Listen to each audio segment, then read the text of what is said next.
this evening's caucus meeting. First item on the agenda is 406 Center Street foreclosure. Mr. Kramer. Thank you, Mayor. The council that's been here in the past years will recognize this address. I have brought this foreclosure to council before. Recently, in the last year, it's been foreclosed on by a bank, and we're having the same issues with no end in sight, so we're just going to bring it to everybody's attention. So this is the location there on Center, close to Holbrook intersection. This is what the property looks like.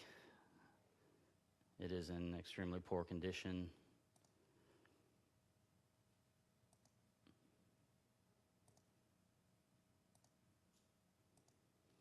We've been in negotiation with the bank on this to see if we can resolve it and other issues, and we haven't been able to get any resolution, so we're going to be laying out a couple courses of action here. In 2018, the value actually went up from $52,000 to $80,000 with no improvements, but that's why the increase is there. It's in very poor condition. There's been multiple citations for disrepair over the many years. The PVA is higher than actual. The staff estimates the value for the land only. We haven't been inside for many years, but I've personally been inside this house probably 7 years ago, and it was very poor condition then. And without it being maintained these years, it's can only be worse. Like I said, the house was recently foreclosed on. It's currently vacant. We believe there's a health hazard with mold, standing water, and there's a rodent infestation of the property. You can see things climbing up into the roof and other places, even though we haven't been inside. Currently, the property, we are owed over $13,000 in fines, taxes and code enforcement fines. We don't receive a lot of neighbor complaints except for rodents. We do have a neighbor that cuts the grass a lot and parks in their driveway, which is probably why we haven't had a bunch of complaints on it. All the citations have been officer initiated. We do have delinquent taxes back to 2017. These are the costs, just so everybody is aware. To run through foreclosure, it's about $3,000 in fees and court fees just to get through the process. There are no legal fees with it through Jack. It's within the contract that he handles it all. We are expecting if council approves the foreclosure process, that if we would purchase it, that it would need to be demoed. So those are some estimates there for the demo cost that would be incurred by the city if that's an option that they wanted to take. There are other liens on the property. There's $7,600 worth of county taxes that were sold. Yes, ma'am. I just had a quick question about the last slide. It said with or without asbestos, and I just want to know. I'm assuming that means if we find that there's asbestos, then it's going to cost more, obviously. Correct. So we don't know if there's asbestos. That is correct. At this time, we don't. Now, these costs, I think, are a little high because it is a smaller structure, but these are the numbers I've had. We tried to get a current demo cost, which we're still trying to, but those are just the numbers we've used in the past. There are other tax liens on the property. We were trying to get to see if the bank was interested in just giving us the property, but that would cost us over $7,000 just to even do that. Since then, those negotiations have failed anyway. So there are other liens from county taxes that have been sold previously. So our two courses of action is do nothing and just see in the next 3 to 6 months if anything changes. The other option is to foreclose on it. Like I said, the cost of the city would be about $3,000 in court fees. If the property is sold at auction, we would recover those fees first. So as long as it's sold over $3,000, we would recover that first, and then it's kind of a slice of the pie of everything else that we would recover for other taxes and everything. So just to cut to the short of it, staff is recommending that we move forward with a foreclosure and see whether we purchase it or not. The biggest reason for this is we see no end in sight. This has been a blighted property for many, many years. We've tried many options, and with it being owned by a bank that is out of state and not interested in doing anything with it, we don't see any other options. This property would cost us money to take care of. We would have to purchase the property, even if it's for $1. We would have to settle that $7,000 bill that's on it, and then most likely after we would inspect it, that the city would recommend demoing the property, which would cost more. So it definitely isn't going to be a moneymaker, but it would solve a problem permanently for the city if that's something that council is interested in. The alternative is if we do find somebody at auction that wants to purchase it, after they purchase it, I'll obviously be there at the sale and talk to them and let them know we do have a demo grant that's available for them to demo it. So I'll have all that paperwork there, hoping somebody else purchase it. It's definitely not a property that we want to be rented because of the condition, unless there's some serious money being put into it, which I just don't think that's financially feasible from the information that we have at this time. So I'll leave it with that if any council has any opinions on moving forward with it. Gary? Yeah, I'd almost like to see a course of action number 3 that eliminates the purchase. It doesn't seem right to me for us to be into it for up to $30,000. That's not making any sense to me. And we don't have to bid on it. We can just let it go and see what happens. Yeah. Well, I guess I thought with what we're showing here, we're asking council to approve number 1 or number 2, and number 2 includes the demo. So I just put the demo cost in there if it came to that moving forward. So you're okay with foreclosing on it as long as we don't purchase it? I mean, it seems like it makes sense. We've got a blighted piece of property that hasn't paid taxes in 4 years, and it's an issue that's not getting resolved. So to me, that part makes sense. But this one, like all the other ones, I'm not in favor of us buying, a piece of property. It seems like even if someone, I don't know what the structural, situation of this is, but it seems like it's in a place that, could be a decent rental property for, if they're into it for $15,000 plus renovations. I mean, that's still not a huge debt to incur to have some revenue coming in there. Okay. Yes, ma'am. This is the first time I've been through this process, Right. so I have a few questions. And I don't know right now what the pulse of master commissioner sales is like. I mean, obviously the real estate market in Northern Kentucky is very good, but do we think that somebody would try to buy it? Yeah. With the intention of demolishing it?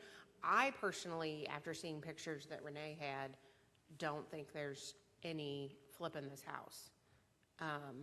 If anything else, it probably shouldn't be because of the issues inside it. I would think the only option would be to demo it, but I just don't know. Are people buying houses to demo them right now, or? Yeah, I talked to Jack before this just to see, and I mean, he's pretty confident somebody would purchase it. I mean, it wouldn't be a lot. We wouldn't get our money back for the past taxes, most likely. He doesn't think that it'll be a high amount, but he does think that somebody would at least bid $1 or some amount on it. And then we would have to watch it closely if that happens. Like I said, I would provide them with a demo option that the city would support, and then kind of go from there. I mean, personally, I'd rather see a vacant lot. If I lived on that street, I'd rather see a vacant lot than that. Even if they don't build anything, that would be better than, but I don't see somebody buying it with the intention of just having a vacant lot either. Okay. So they would be buying it with the intention of either doing something to it or demolishing and rebuilding. Okay. Tyson? Yeah, I think I'd be in agreement with Councilman Meyer. Same idea. I mean, move forward with the foreclosure, but then the city not bidding on it. Okay. Any other comments? Okay, that's what I'll ask Jack to start the foreclosure. I'm sorry. Rebecca? So it's possible for someone to bid on it and renovate? Is that, as I understand, Yeah, one of the options? Now that I know what council's, I think I get the general idea that everybody wants to move forward with a foreclosure. I'll try to see if there's any other options we have to try to intervene after it's complete, but that might be challenging. I would just hope that our codes team would be very vigilant on those concerns. Right. So, because I would hate for someone to put lipstick on it and then put renters in there in an unsafe environment. Absolutely. Okay. So, like I said, I'll ask Jack to start the foreclosure proceedings with no intention of the city bidding on it, and then it'll probably, that just for the people who haven't been through that, it's definitely a 6 to 9 month process, and then we'll see how it goes on that, and I'll update council when we move forward. Thank you. I think I have one more. Okay, the only other thing I have on here is a parking lot agreement. Just for a little history, the parking lot that's to the left of the firehouse is actually owned by the school board. I will send out the agreement to council after this. I apologize, I haven't sent it ahead of time. We had a previous agreement that was in place that we actually paid for all the maintenance of that lot. The history of that lot, it was built and the city funded the actually building it when they built the school district so we could utilize. That contract was very long, very complicated, and expired. But I did want to make sure that we still had approval from the school board to park there. The new lease agreement shows how the school board will cover for all maintenance. They cover everything. The only thing that the agreement allows us to do is park in the parking lot. It gives them more rights to the parking lot, so if we take up too much, they can tell us to only use a certain amount of spaces. But it's the agreement is that we both use it. If it ever gets to the point where we're taking more than they need, then they'll just ask us to not park in as many locations. So that's the gist. It doesn't cost us any money. It's just an agreement that the school board and the superintendent and I discussed, just so we have it in writing that it is property that we're allowed to use as the city for city employees. So I'll be adding that to the agenda for next month for municipal order, just for council to approve that agreement. And any questions, that's all I have. All right, last item on the agenda is the 2021 tax rates. I'm going to start off this discussion just going over, actually, Sherry's going to talk about the time frame. Is that what you want to talk about, the time frame and what we're up? Yep. Okay, so for those who aren't familiar with the process and how we do this, the end of July, beginning of August, we get our assessments from the county clerk. And she also sends us any additions and deletions. And after that, from the Department of Revenue, we receive the information on our public service taxes, which also has to be figured in when we calculate the tax rates. So I get all the information together, and then I send it to the ad district, who they calculate it, and then I also calculate it myself just to make sure that we come up with the same amounts. So a time frame that we need, depending on what the tax rate is that you guys agree to go with, is if it goes over the compensating rate, we do have to have a public hearing, even if it's 1%, 2%, whatever it is. If it's more than the compensating rate, we have to have a public hearing. I have to advertise for that in a legal ad in the Enquirer, and it has to run 2 consecutive weeks. So we would need time to do that if that was the tax rate that you choose to go with. Jen, in order to update our tax program, would need the tax rates by September 8th. That would allow her a week to update the program, and then we have to have it to data mark on the 15th. and that gives Data Mark time to do everything they need to do to get it mailed out by the end of the month so that the bills will start arriving at the beginning of October. Does anybody have questions about the timeframes and the process of where we get the numbers? Okay. Now, Sherry, if you could tell us about the assessment that came in, please. Sure, okay. So this year, everything increased. So our total real property subject to taxation, that increased from last year. Our real property assessments increased from last year. Our tangible property assessments increased from last year. And, I mean, do you want me to tell the amounts? I can tell the amounts if you want me to. Okay. And then our additions and deletions also increased from last year. So with everything increasing, you're going to see a lower tax rate, a lower compensating tax rate. Okay. So the information that we sent out on Friday and then what is sitting in front of you, it'll very clearly shows the real property total net assessment went up by 3.5%. This allowed the compensating rate to be less than our existing rate. And that is our proposed rate. That's what the executive branch is suggesting and proposing as the tax rate to move forward. That is a 0.97% decrease. So it is changing the real property tax rate from 0.310 to 0.307.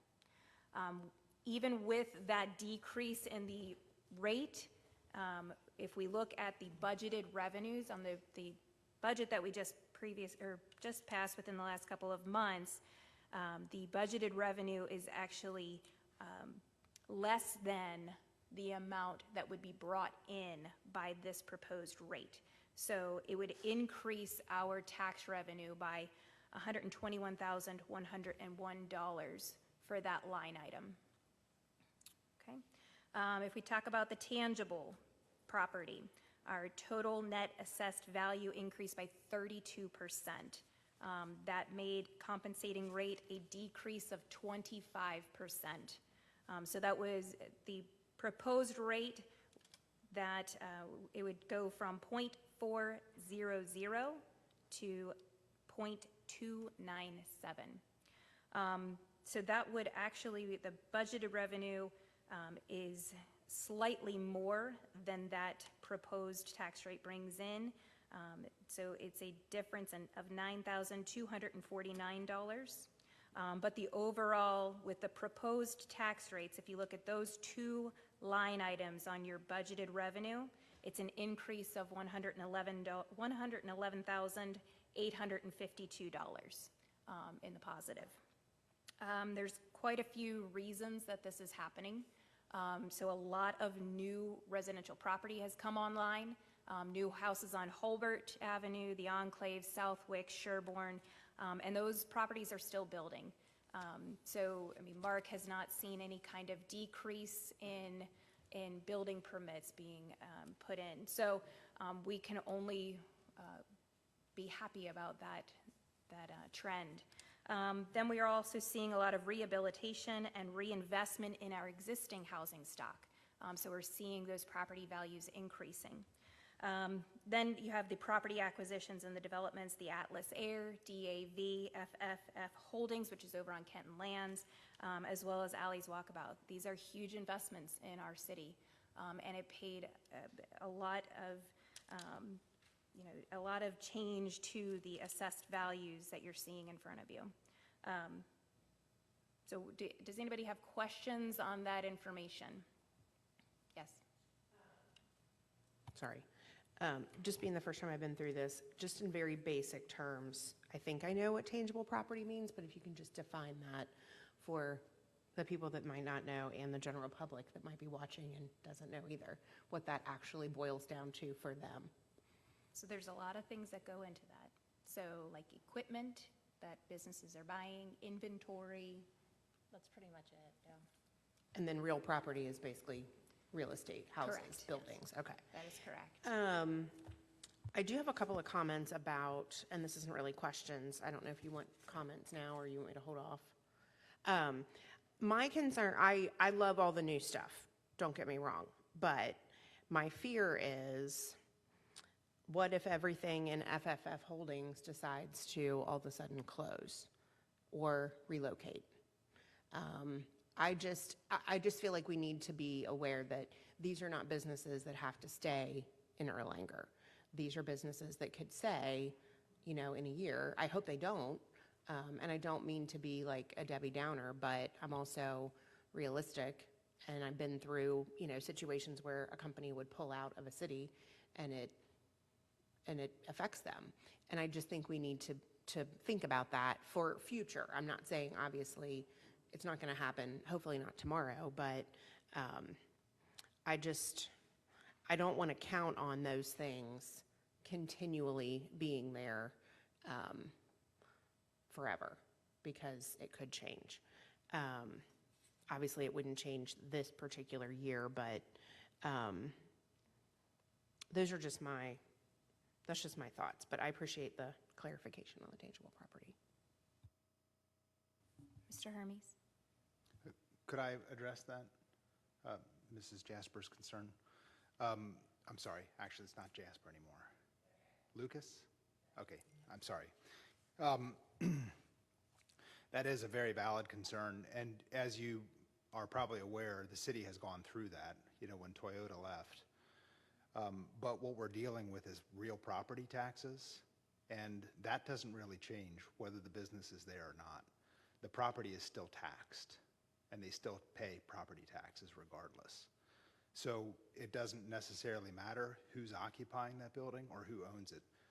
Somebody owns it, and they're going to have to pay real property tax regardless. So it'll continue. I guess what I was getting at is, we also don't want to anticipate more growth, that this type of growth is going to continue as well, because it might not. It might, or it might not. Right, sure, and this doesn't really address that at all. It's not taking a gamble of future growth. It's just based on what the real property value is of the city right now. Okay, any other questions? Mr. Meyer? No, I guess no questions, but if are we ready to move into discussion or continue discussion? Because I do have some concerns about the rates that we're proposing. Okay. I guess the first one that kind of shocked me a bit, and I know I'm going to sound strange for arguing this, but as I looked at that tangible property tax, that total net assessed value, and dropping that rate so drastically so quickly is a concern for me. I'd almost like to see us get that back closer to a comp +4 on that tangible property tax. I'm thinking about, if it is just inventories and we get 12 months down the road and all of a sudden we've dropped the extra $43 million in inventories, then that puts a significant hurt on that base. And then, with the real property, I'd almost, I know we have some restrictions there too, but even to have that closer to or at the same rate that we have for this year, and not actually have a decrease in the rate, I know that'll increase the revenues just a bit. But I feel with that in conjunction with a 12% increase in spending and inflation doing what it's doing that we haven't necessarily worked into the budget, I just don't know. I just don't think it's fiscally responsible to actually take those significant hits right now. They're going to still see on the tangible property a reduction in their costs there, because obviously it is a lower rate, and the value of their inventory is the value of their inventory. But that's where I'd be looking at it. I know that there were some concerns that we can't lower one without the other, but I think just with some additional research, it does look that we can have an increase in the personal property tax rate to coincide with the percentage of increase, revenue increase that we would see in real property. And here we're proposing $121,000 actual money increase, which is 3%. So we could get close to COM plus 4 on the tangible property and insulate us a little bit from some of those future pieces. Sherry, do you want to discuss the KRS that restricts us? So when I looked at it, I looked at KRS 132029, and basically it says, the city may not levy a tax on personal property which results in a percentage increase in revenue greater than the rate of change in revenue derived from real property. Correct. Did you look at that one? I did. Okay. And that's where, so what I did to get to that number is if I assume the 121, 101, that's essentially a 3% increase, actuals over, budgeted amounts, which means we could increase personal property by up to 3% over what we collected last year to calculate our compensating rate, which would put us at 0.305. So less than comp plus 4. Obviously, we still have to have a hearing, but it would allow us to do that. And the way I was just taught was that if you take compensating plus 4 for one, you have to take it for the other. I was never taught that you could do two different ones.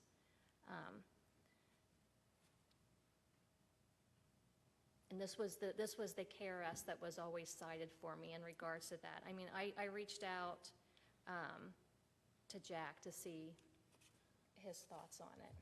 Yeah, and that's exactly what I'm reading here and have underlined. And I'll read it just so that everyone that doesn't have a copy of it can actually see that.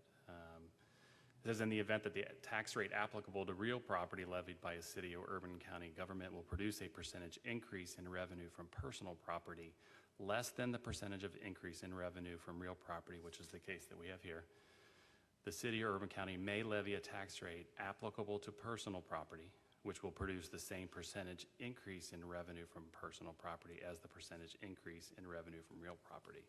So to me, as I read this, this allows this situation. If it was the other way around, we might be more restricted. But because we're projecting an increase in real property, this does allow us to do something with the personal property. Okay, so I did hear back from him. He said he thinks you can do different rates, but he's looking into it. That was by Jack.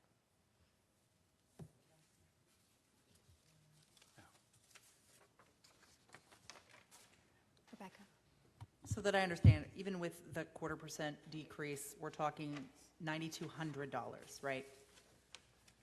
It's less than 10 grand that we're discussing right now. For a 25% decrease in the rate, so a changing rate from 0.400 to 0.297. So 25% decrease. It decreases by 9,249 from our budgeted revenues. It's lower. So,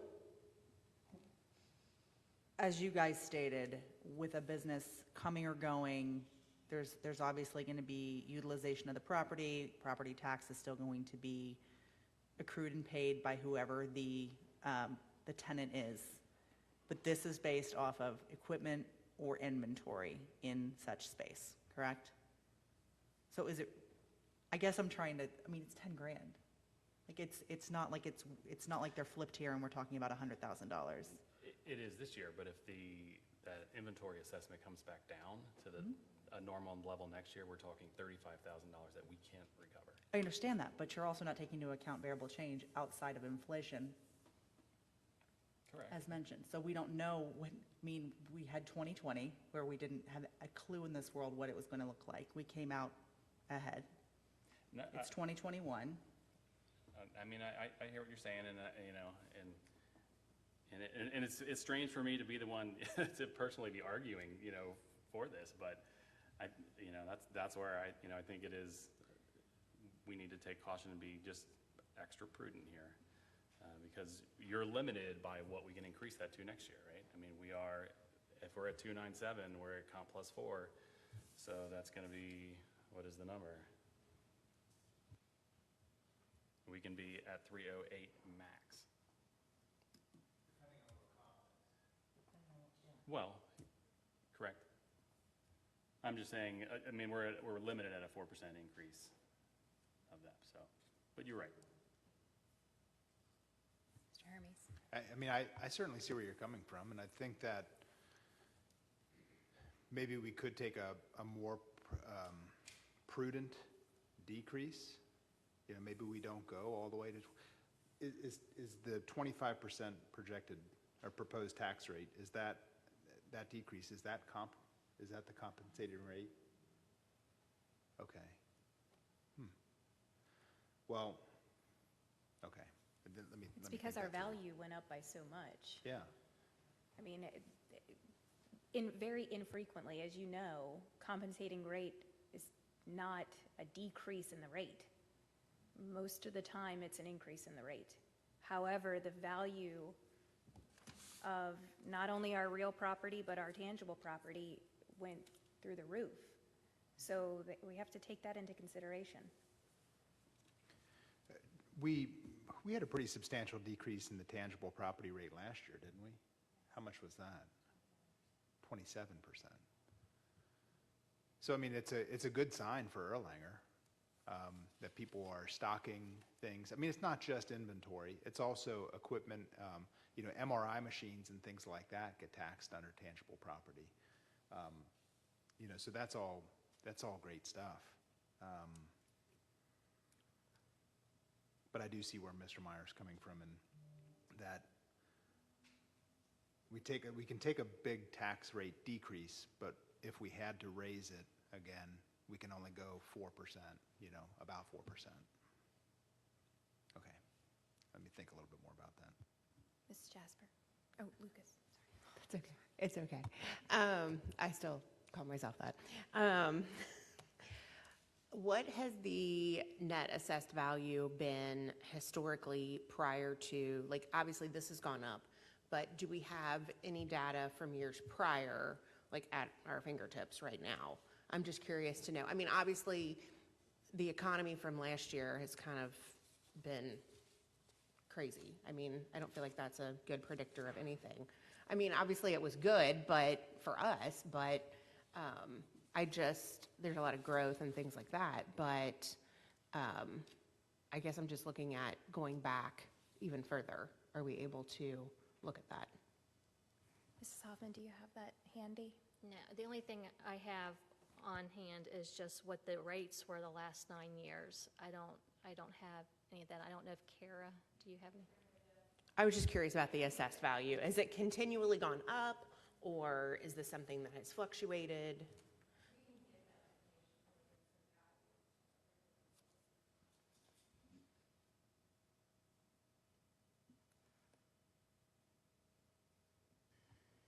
Kara, do you have anything to add? Does anybody have any questions for Kara or Sherry? Mrs. Kyle?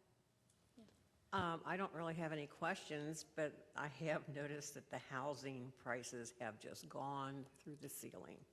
Our neighbors next door, just to give you an example, bought their house 5 years ago for $130,000.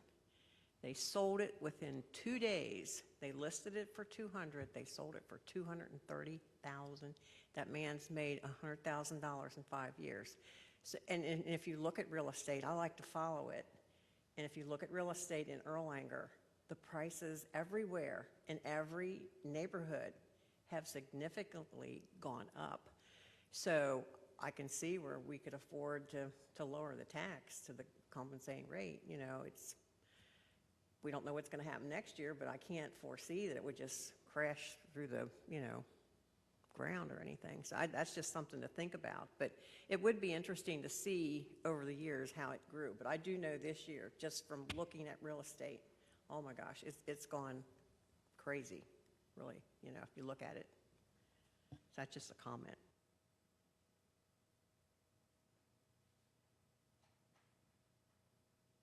Any other questions or comments? Okay. So knowing the time frame, well, I guess we need to know what additional information that you need in order to make this decision, either now or at a later date, because we're kind of tied on the time. Mr. Meyer? Yeah, just I guess a clarification question on the timing. Is that, does that public hearing need to occur prior to the second reading or prior to the first reading? Second reading. Okay. So we would have, You would have it, like, most of the time, you would have it right before Yeah. the regular council meeting. so once we get through, the first reading, if we decide to change these rates at that point, then we can file our notices for those 2 weeks Yes, and still be compliant. Okay. as long as Jen has everything by the 8th. So this is going to require a special meeting in order to make this happen. I mean, because it's September 8th. Ms. Reckers? You've got holiday weekends, et cetera, coming up, so we really need to take that into consideration for quorum. So are we able to make a decision tonight on when that would be? I think we Based- should. Yeah, I do too. And to please keep in mind that I have to give the Enquirer 48 to 72 hours notice before it can be in the paper. So it's not just something I can just write up and send to them and ask them to be in, the next day's edition. I have to give them notice. And it has to run for 2 weeks? Is that It correct? has to run for 2 weeks, but, once each week. Does that say, are we having a special meeting then next week? Our suggestion was going to be the 31st of August, and then the 7th.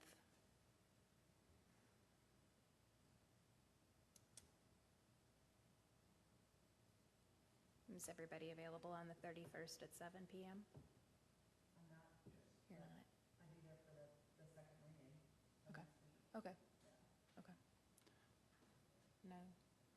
Is everybody okay if it's, the special meeting is the first reading? I think it has to be, doesn't it? Yeah, well, I mean, Well, I guess that depends. I mean, we may have to have a meeting next week.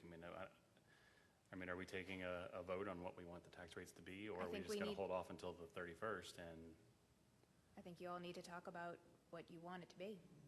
And if you need more information, we need to know that now so that we can prepare properly and get it to you. Yeah, Kara?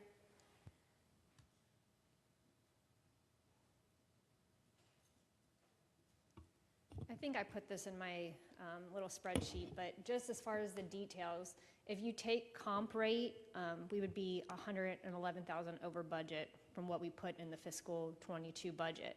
If you take comp plus the .002, we would be an additional $127,062. So we're talking around $15,000. And then comp plus .003 would it be an additional $30,264 for a total over budget of $157,327. So if that kind of helps figure out the budget and number-wise what we're talking. And I can send that to Matt, and he can send it out if you guys need that to help you decide.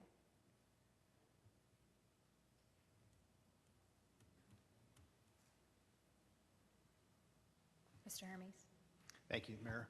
I would certainly be in favor of doing the proposed tax rates in accordance with the sheet that we received before the meeting.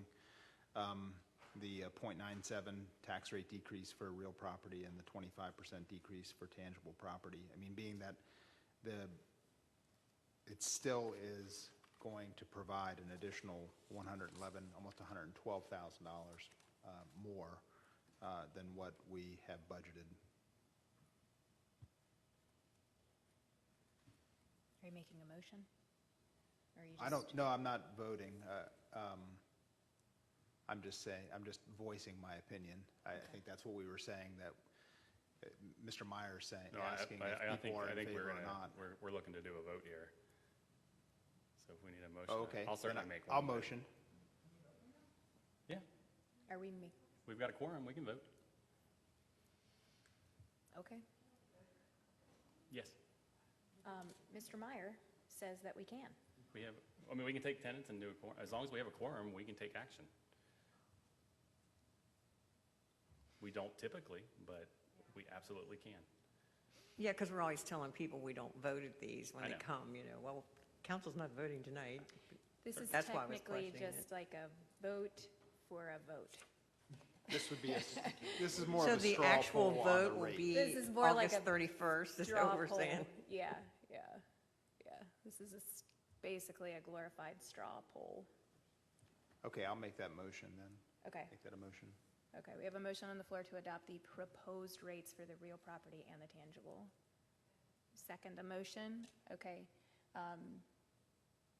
Let's do roll call vote. Okay.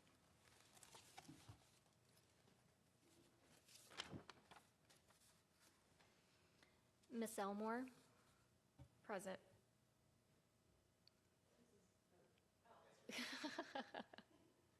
Yes. Mr. Skidmore? Yes. Mr. Hermes? Yes. Mr. Cahill? Yes. Miss Skidmore? Miss Kyle? Yes, ma'am. Miss Jasper? Yes. Mr. Doan? Yes. Mr. Meyer? No, ma'am. And Miss Reckers? Yes, ma'am. Okay, motion carried. So we'll go ahead, if everybody's, the 24th, are you saying? Just there was some disagreement, Okay, but 31's fine if we're going to keep with this, which we are. okay. How does the 24th look for everybody?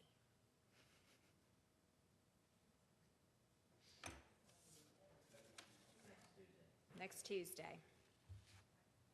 Same time. You good? Rebecca, are you good? Cool.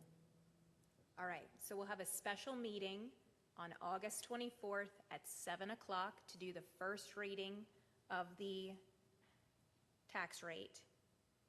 And then we'll have a second reading and a vote on the 7th. Okay? And that was for the compensating rate? Correct. The proposed.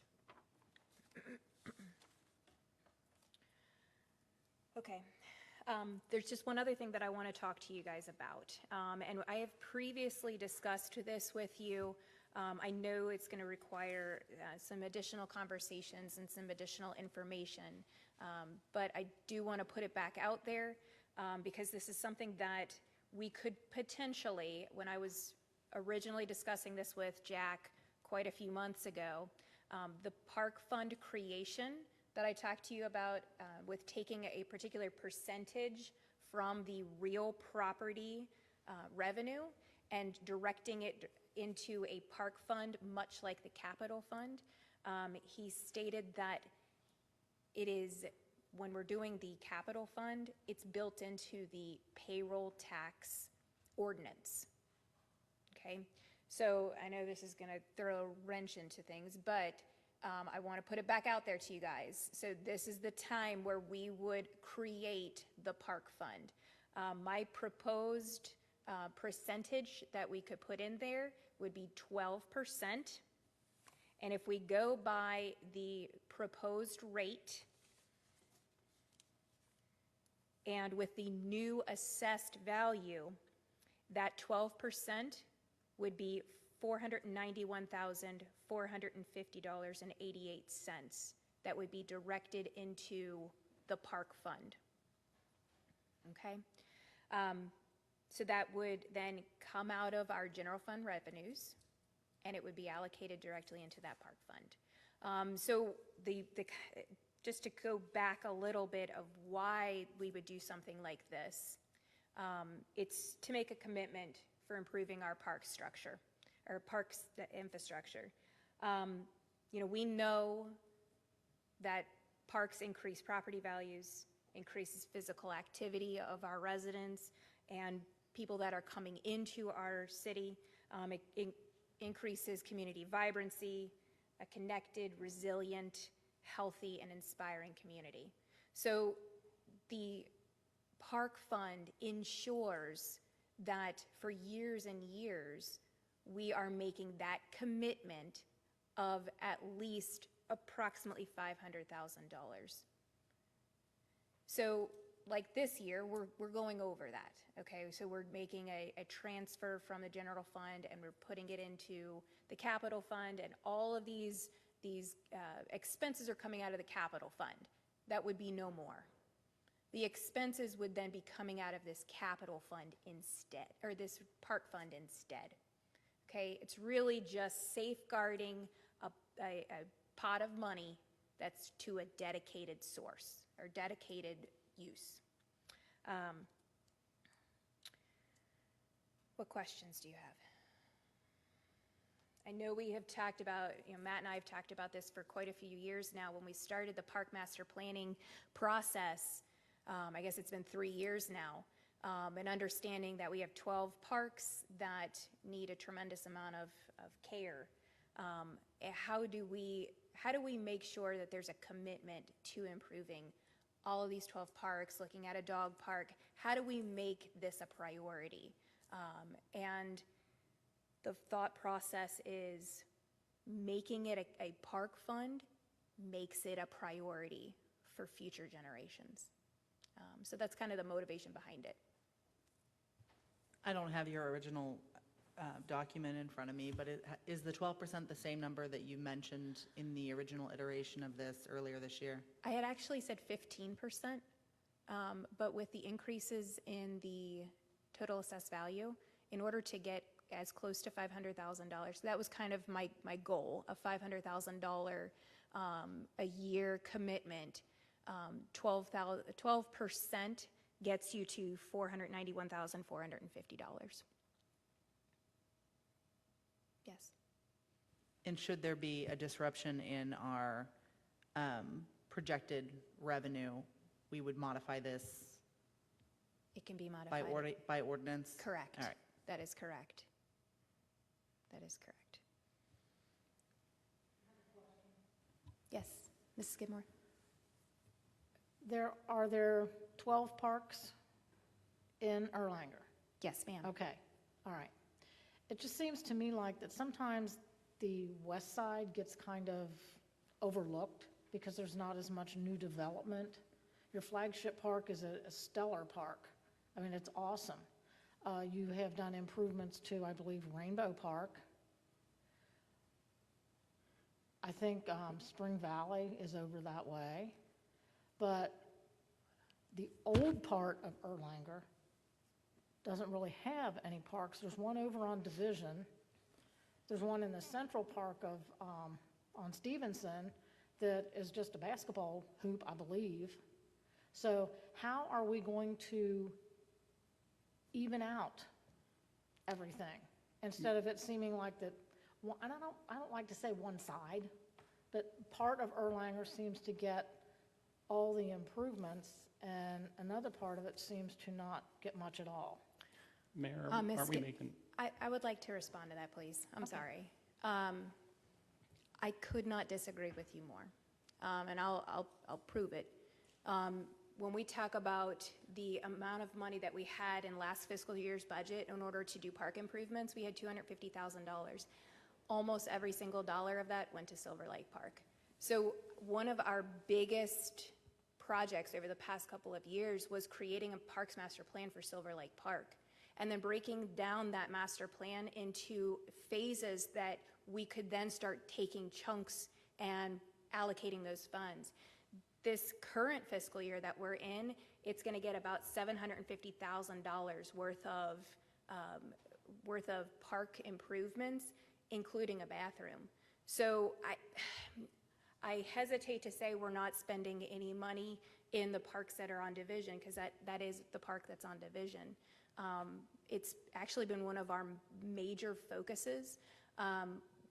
We don't lose sight of the other parks throughout our community because there have been slight improvements to Rainbow Park, and that master plan has been created and broken down into phases, and this fiscal year we'll start that phase 1. However, the changes have been very minor. A water fountain put in, and a trash can has been put in. Misty Creek Park did receive new playground equipment. However, that was out of 2 budgets ago. So, you know, I really hesitate to say we're not trying to, I mean, we are going above and beyond to make sure that we are looking at the needs of the community, looking at the parks that are most used. I mean, Silver Lake Park is our most used park, so it only made sense to start right there in the heart of Erlanger, where the majority of our tourists come in. We have basketball leagues, soccer leagues, baseball leagues that use that park every single day. So we made that park our priority, and while doing other projects in other parks. So within the next, I mean, if you haven't driven over there recently, you should go over. It's mind-blowing, the transformation. So adding parking, brand new basketball courts with basketball goals. I mean, it's pretty impressive. And the Public Works team has just gone above and beyond to make it amazing and a really effective, efficient use of our money. So, sorry. I just don't think the west side comes out even. Okay. Mr. Meyer. I'm entitled to my opinion, you're entitled to yours. Sure. I don't disagree with you on that. Thank you, Mayor. I was going to ask you, because I do recall, some significant investments in Silver Lake. I guess my first question is, if this is done, is the idea that we're going to restrict park spending to only the amounts that are in the park fund? No, it would work exactly like the capital fund. So the capital fund, as you guys, and I'll kind of, I'm sorry for not explaining this fully. So our capital fund is completely separate from our general fund, and it is funded through payroll licensing. So when our payroll licensing comes in, 66% of it goes into the general fund, and 33% of it goes into the capital fund, okay? And that is dedicated to capital investments. It cannot go over to general. Once it is in capital, it is locked in there. But once it's in general, it can move over to capital. Does that make sense? Okay. So very similar to the capital fund, where we understand what our projects are, what roads we're going to do, what vehicles we're going to purchase, and if it exceeds, if the work that we are going to do exceeds the revenue from the payroll taxes, we do a transfer in from the general fund. So this would work very similarly. So, and I guess just this is more of a comment. I know I've voiced my disagreement with creating this. I think in my part, I think it sends part of the wrong message. We're saying parks are priority, but some of the roads and some of the sidewalks you have to walk to get to them are in such disrepair that you might as well walk in the street. I'll run up and down Concord Avenue, and the sidewalks there are atrocious. You can drive through other neighborhoods and see crumbling streets that are not on the list for the upcoming year. So to say that parks are now a priority when we do have crumbling roads and sidewalks just seems to be the wrong direction. However, it's not changing the priority of the capital fund. So the capital fund is still there, and its priority are roads and sidewalks. It's just changing the bucket of money that the parks are coming from. And I think what we really, my thought process on this is, if you let the parks go, like we have, then at some point down the road, the investment will be far greater than it is now. So if you allocate no money to parks and put all of that into roads, then roads might be moving forward and sidewalks might be moving forward, but your parks are falling off completely. And I feel like that's what we've been doing for the past many years.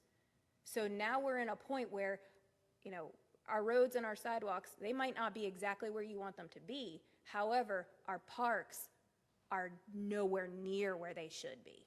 So now the investment has to be much greater than probably if we would have been consistent in our allocation of funds for that purpose.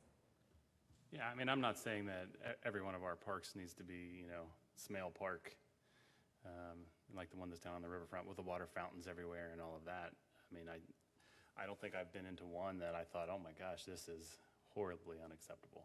I mean, I know the closest one to me is that little pocket park, Stetter Park. And I don't know what, we often joke that the only thing that happens back there is probably drug deals, but the park itself, from, the landscaping and everything is acceptable. When I think about the capital fund and I'm thinking about priorities, it's roads, it's sidewalks, it's, police cars. I mean, those are the things that, truly, impact every one of us, including the businesses. And I know I'm just inherently not, one that wants to spend a lot of money into the parks. I mean, I know some of them are necessary, but, I think really putting that at the top of the priority list just, again, I think is not a great decision. Mr. Hermes? I know just from my experience and paying attention over the last few years, it always seems like we allocate a certain amount of money toward the parks, and as we get close to finalizing the budget, it always seems like there's some looming or impending storm on the horizon, and we cut the budget, and the first thing it always gets cut from is our parks. So all the planning that we do and all the planning that Peter does gets put on hold or gets pushed back each year because it just gets chopped out of parks. We're not going to chop that out of the police or out of fire. We're not going to chop that out of the road or the sidewalk repairs, but it does always seem to get pulled out of the parks, and it gets minimized to like the bare minimum. I think this is great because it does provide a pot of money that Public Works can count on and can be planning, and once we can start planning, say a year in advance or whatever it might be, I think we could find that those improvements are going to kind of pick up steam. A lot of it, I think, it's going to raise the value of the properties around it. It's going to raise the use of the parks, and I think we'll find that after, I would like to think that, a decade, that this wouldn't be necessary anymore. Ms. Reckers? I just wanted to make sure that we clarify. I know during the budget process, we asked if any additional money was needed for your roads forecast and sidewalks forecast. And you said, if we throw too much money at it, then in 10 years, the money may not be there for the repairs that would be needed. So we have the right trajectory. Am I correct in saying that with what we have budgeted now, at least for this year, and you have an idea as to what the forthcoming roads are for the next fiscal year? Yes, we've been looking at that a lot, and in part of that, I think we're developing a plan and a strategy where the money kind of allocated now is going to kind of be right in the sweet spot where we need to be. I just want to make sure that people understand, like, we're not neglecting roads by prioritizing parks in any way, because we did cut parks back like a lot in the 2020 budget. And residents generally only care about that their garbage gets picked up, that they have, fire and EMS and in a safe environment and police that are visible, and that they have decent parks. I cringe when my neighbors are like, oh, we went to the parks in Edgewood today. And I'm like, why? Because they have different amenities that we don't offer. And I know that that's one of the reasons that we're working to improve our parks, particularly the ones with the highest visibility and traffic. Flagship, Rainbow, and Silver Lake. Those are the most visible and visited parks. That's just statistics. So, I mean, I think that this is a great idea. I want to see more information, what we project over the, next few years, what this would look like, and if we have to, for any reason, modify that, what that process looks like for council and for the city. Any other questions? Okay. So I don't mean to press. However, if Jack were sitting here, he would say it would have to go into the first reading. If we are going to create something of this kind, we can wait and give you more information, and we could have 2 different first readings, one with it and one without it. I'm kind of open.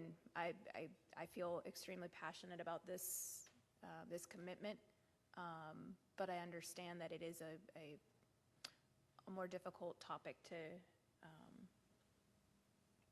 get on board. Mayor, I was thinking that these were 2 completely separate ordinances. There's the tax rate ordinance, which just establishes the rate, but then separately, we would be creating an ordinance that would restrict how those funds are adopted. So not necessarily tied to the same schedule. I don't want to speak for the mayor. I know she's looking at something else, but Mr. I think because it's being treated as a fund, that if we're going to, no, I'm sorry. Go ahead. Mr. Gatlin is saying that we can do it separate. So the original conversation that we had was we would do it like the payroll tax. So it's all one ordinance, and it's setting the rate and then allocating it to the general fund and the capital fund. So then inherently, we're going to end up with 3 ordinances. 1 is the actual setting of the tax rates. 2 is the ordinance that allocates 12% of the proceeds collected from real property taxes, tangible property taxes, whatever we're doing there. And the 3rd one is the amended budget. Correct. Okay. If you want it as a separate ordinance, we can do that. And we can have a draft ordinance for next week to discuss that element of it separately from the tax rate. Yeah, and I would think it would make sense to have it as a separate ordinance. Otherwise, I mean, the next year, that could just be line itemed out and the fund's gone Correct. altogether. So Correct. at least it adds a little bit more permanency to it. That was a concern. Okay. Is everybody comfortable with moving forward? All right. Any other questions, or Mrs. Kyle? While we're talking about the parks, I would like to propose that we rename the park on Jacqueline Drive, Mary Catherine Cahill, or however the family would like to have it named, because that woman was phenomenal. Bill Howard and I when I was first on council, I know you don't want to hear about this, but anyway, I'm going to tell you. We had a park board, and we were on that park board. But anytime we went to council to try to get them to spend money on the parks, oh my gosh, they looked at us like we had 5 heads. And I'm like, what is wrong with these people? I mean, I even wanted a skateboard park, and that really didn't go over too well with the older people. And but anyway, we've come a long way, and I'm really glad to see that we're spending money on the parks. But Kathy was the first parks director, and she was running for mayor at the time. And they were talking about, actually doing this with the parks. And so I talked to her, and I says, Kathy, I said, now what would you rather do? Would you rather be mayor, or would you rather do these parks? She says, well, I'd rather do the parks, but I don't think they're going to give me the job. I says, think about it. You're running against these people for mayor. They know that if they give you this job, you're going to drop out of the race. This is the time you can get that job. And so she did. She went for it, and she did a phenomenal job. I mean, just absolutely phenomenal.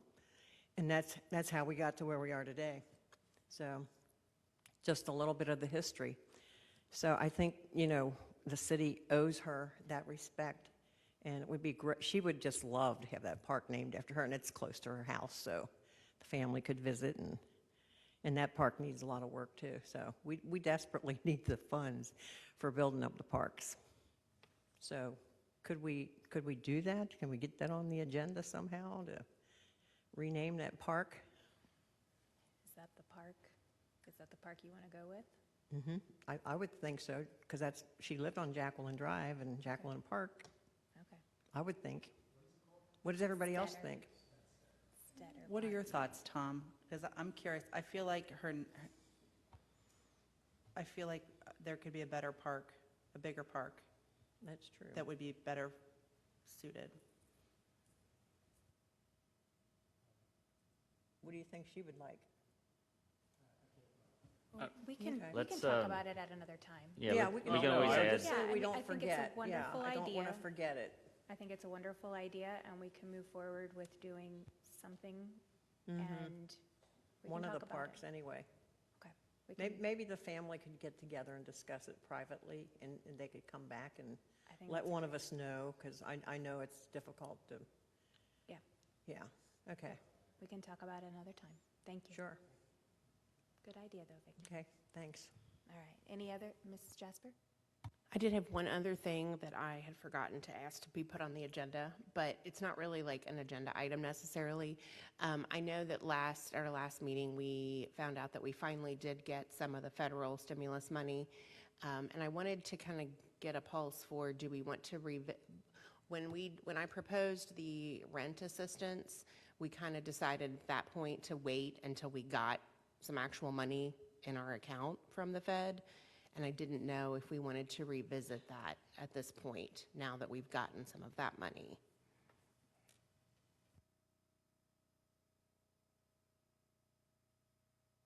Is there any appetite? No, I just got a question.